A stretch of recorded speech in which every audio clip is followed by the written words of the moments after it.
Hi అండి. ఇక్కడ నేను lining cloth main cloth attach చేస్తున్నా. అయితే మనకి నీట్ ఫినిషింగ్ రావాలంటే కొన్ని చిన్న చిన్న టిప్స్ అయితే పాటించాలి. అయితే ఈ కటింగ్ వచ్చేసి ఈ బ్యాక్ పార్ట్ కటింగ్ మీరు చూసిందే అండి. మనం పేపర్ సెట్టింగ్ చేసుకున్న న్యూ మెథడ్ కటింగ్ అన్నమాట. ఓకేనా. ఫ్రంట్ పార్ట్ మాత్రం దీన్ని వేసి నార్మల్గా చేసిన. స్టిచ్చింగ్ చేయడానికి నాకు ఒక 2-3 డేస్ అయితే టైం పట్టింది. హ్యాండ్స్ రెడీ చేసి పెట్టిన హ్యాండ్స్ కూడా మీకు స్టిచ్చింగ్ చూపించిన. అదే మన బార్డర్ కింద వచ్చిన క్లాత్ని పైపింగ్ లాగా వేసుకున్నాం కదా, దీని హ్యాండ్స్ అవి. ఆ తర్వాత ఇక్కడ చూడండి, ఇలా డాట్లు వేసేటప్పుడు బ్యాక్ పార్ట్ డాట్ కానీ ఫ్రంట్ పార్ట్ డాట్ కానీ వేసేటప్పుడు చాలా, ఒకవేళ మెయిన్ క్లాత్ పల్చగా ఉందనుకోండి, ఆ క్లాత్ అనేది అసలు ఆ కుట్టులో పడదు. తర్వాత అది బుంగలుగా వస్తుంది అనమాట.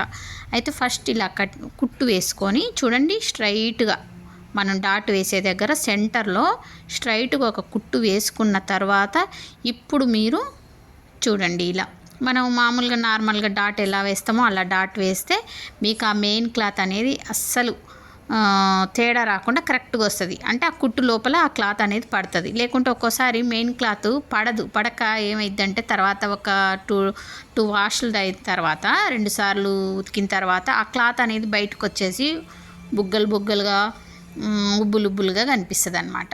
ఓకేనా. ఇది ఒక మంచి టిప్ అండి. ఇదైతే నేను కొంచెం పల్చటి క్లాత్ ఉంటే మాత్రం ఇలాగే వేస్తా. ఫ్రంట్ పార్ట్లో కూడా వేసుకోవచ్చు, బ్యాక్ పార్ట్లో వేసుకోవచ్చు, అలా ఫ్రంట్ పార్ట్లో వేసుకోవచ్చు. ఇప్పుడు చూడండి, 2 సైడ్స్ నేను అలాగే ఫస్ట్ ఒక కుట్టు వేసి ఆ తర్వాత నేను డాట్ వేస్తున్నా. ఇక్కడ నాకు లైనింగ్ క్లాత్ ఎక్కువ తీసుకున్నాండి నేను. కొంచెం మనకి ఈ కటింగ్లో ఏంటంటే మనకు పావు ఎక్స్ట్రా తీసుకుంటే చాలన్నమాట. ఈ డాట్ అదే క్రియేట్ అవుతుంది కదా, పావు ఎక్స్ట్రా తీసుకుంటే చాలు. కాకపోతే నేను కొంచెం ఎక్కువ తీసుకున్నా. ఎక్కువ తీసుకోవడం వల్ల లైనింగ్ క్లాత్ ఎక్కువ ఉంది. దాన్ని మనం తర్వాత కటింగ్ చేసేసుకోవచ్చు. ఏంటంటే కొన్ని ముందు జాగ్రత్త కోసం కొంచెం ఎక్కువ తీసుకుంటా అనమాట అలాంటివి. ఓకేనా.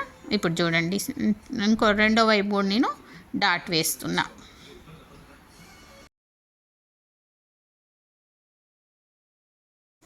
సేమ్ రెండో వైపు కూడా నేను ఫస్ట్ ఒక కుట్టు వేసుకొని సెంటర్లో డాటు వచ్చే సెంటర్ ఉంటుంది కదా, ఆ సెంటర్లో మనం కుట్టు వేసుకోవాలి. ఆ తర్వాత డాట్ వేసుకోవాలి.